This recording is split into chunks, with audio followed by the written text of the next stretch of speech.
All right, and we are back here on the GSMC football podcast. And for the second part of the show, we're going to talk about Stefon Diggs, his recent comments, responding to critics, um, you know, kind of talking about last year and how last year went, things like that. So I just wanted to get into some of his quotes. So this is what he had to say in a recent interview with Clay Skipper of GQ Sports. So he said the games looked a lot different. You can blame me. I don't mind blaming me. I got big shoulders, but pay attention. Pay real close attention. Watch the game. Of course, there's plenty of plays I want back, but there's a lot of plays that didn't go my way. I need a lot of things to go right to get the ball.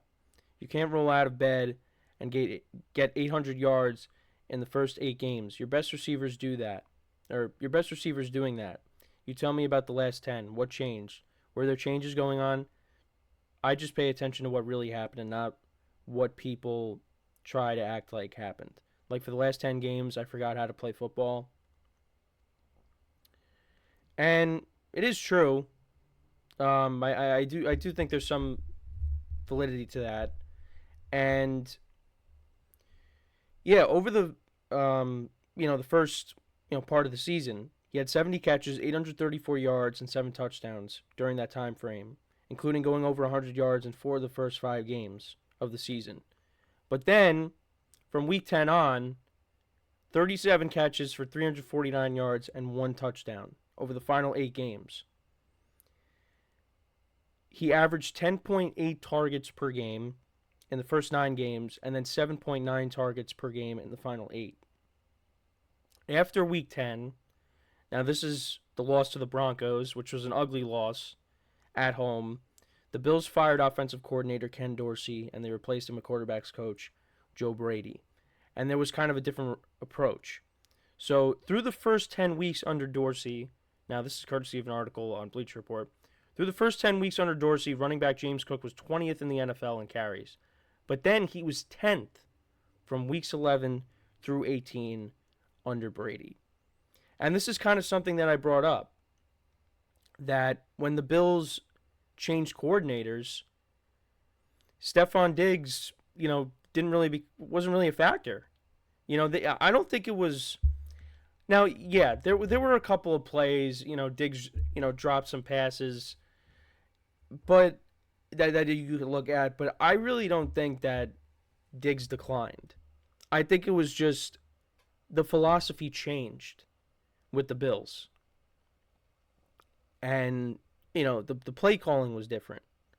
So it's not constantly force feeding Stefon Diggs the ball. And I also wanted to pull up Diggs' stats from last year to put up in the background here. Well, really in the foreground, but yeah, like I don't really think that Stefon Diggs, like, this is what his total stats ended up being last year with the Bills. Not a bad year, but yeah, he got off to a great start. I mean, he had that 3 touchdown game against Miami early on. Like, I really don't think that Diggs just fell off a cliff once they changed coordinators. I just don't think he was constantly, he wasn't, being force fed the ball. And I don't think there's anything wrong with that, but yeah, he just wasn't getting involved in the offense. Now, obviously, Stefon Diggs is getting older. I'm not going to say that there is no decline, but I don't think people should pretend like he just, like you said, like he just forgot how to play football now because he wasn't really putting up big numbers over the last half of the year. Like, I think there definitely is more to it. Because, I mean, go look at the game against the Cowboys. James Cook was the man in that game. He had a monster game. Like, and Khalil Shakir was getting more involved in the offense as well. Like, there's more to it. Like, I don't think that Stefon Diggs just now is not a good player. Like, I do think he's going to go to Houston and he's going to do well. Now, I don't think, I mean, he's going from one offense to another where I mean, it's going to be different, of course, but I don't think he's going to be force-fed the ball there either. Like, he's not going to be the main guy. You got other pass catchers that are going to be involved in the offense as well. So, how is he going to handle that? And I know I've brought that up. And you know what? I think, as long as they're winning games, I think he'll deal with it. I mean, I know maybe in the back of his mind he's probably saying, like, he wants to get the ball more. Well, first of all, the Texans haven't even played the game yet. So we got to see how it plays out. But I do think each week it's going to be a different receiver that has a big game. Now, you might have some games where multiple receivers are going to have a big game because that's how good this Texans offense is going to be, in my opinion. But Stefon Diggs is still not going to be the man. Now, there's going to be some games where he is going to be the man, where he's going to have a big game. But you got Nico Collins there. You got Tank Dell. Dalton Schultz they brought back. There's a lot of pass catchers. And C.J. Stroud is a guy that's going to spread the ball around. It's not going to be just one guy that he's going to be looking for. But that's the benefits of having all of these good pass catchers around you, is you don't have to just rely on one guy. So that's one thing to look towards, is how is Stefon Diggs going to feel about that? Now, again, I don't think he's, I think as long as they're winning, it'll be okay. But if it gets to a point where he's, a non-factor and they're losing, then it's going to be a problem. But it's all speculation.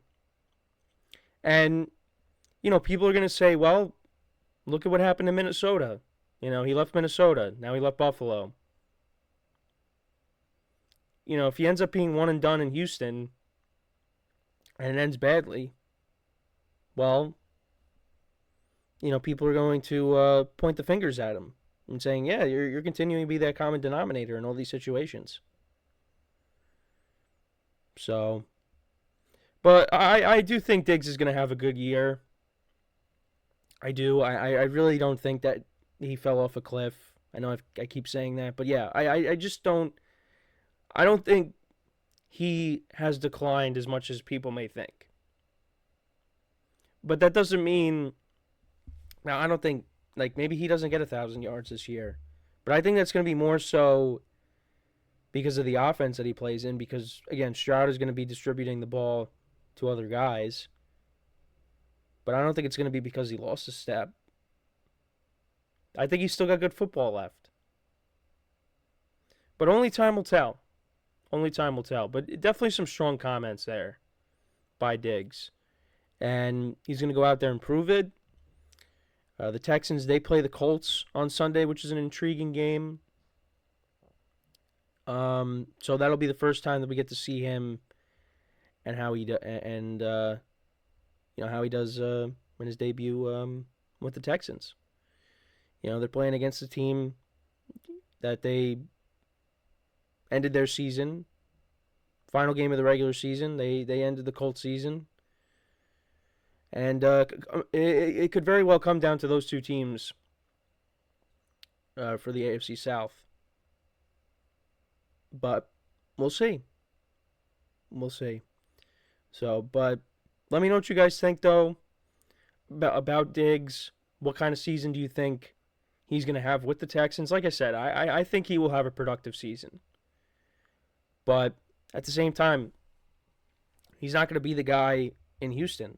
You got Nico Collins there. You got Tank Dell. C.J. Stroud is going to spread the ball around. So, and Diggs knows that. But how is he going to feel? Now, I feel like if he's just not flat out not getting involved in the offense, like he's getting nothing, then, there might be some frustration. But, if he gets his, 6 or 7 receptions, he's getting targeted a decent amount each game, then, I don't think there's going to be a problem. But I think it would be a problem if he's just flat out not getting involved. And, the Texans are not playing well because of that. Because he feels like he can contribute. And I definitely think he is.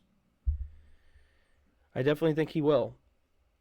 So we'll have to wait and see on that. But yeah, let me know what you guys think though about Diggs. How do you see him doing in 2024? But actually, I wanted to go back to this because I do want to remind you guys once again to tip or donate and get your comments recognized. Make sure to go to the $ icon in the chat. Any comment, any thought that you might have that you want to see on the live broadcast, you can put that as a super chat. I will acknowledge it during the live broadcast, and it just makes the show more lively, more interactive between you guys and myself, the host. Any contribution you can make to the show means the world to us. And if you want to do it the alternative way, that is also another way to help out the show. You can go to the link at the bottom of the show segment on the ticker. That is GSMCPodcast.net. And like I said, any contribution that you guys can make to the show means the world to us as we give you guys content each and every day, every Monday through Friday. So when we come back from our next break, we'll talk about some of the best matchups going into the weekend, some of my favorite matchups that I'm looking forward to seeing, and that will be the third part of the show because there's a decent amount. It's a decent week 1 slate, and we got football games, between the NFL and college. Tomorrow, we got games from Thursday all the way up until Monday, which is great. Is great for us. So, we'll get into the top matchups for the week 1 slate when we come back from our second break of the show.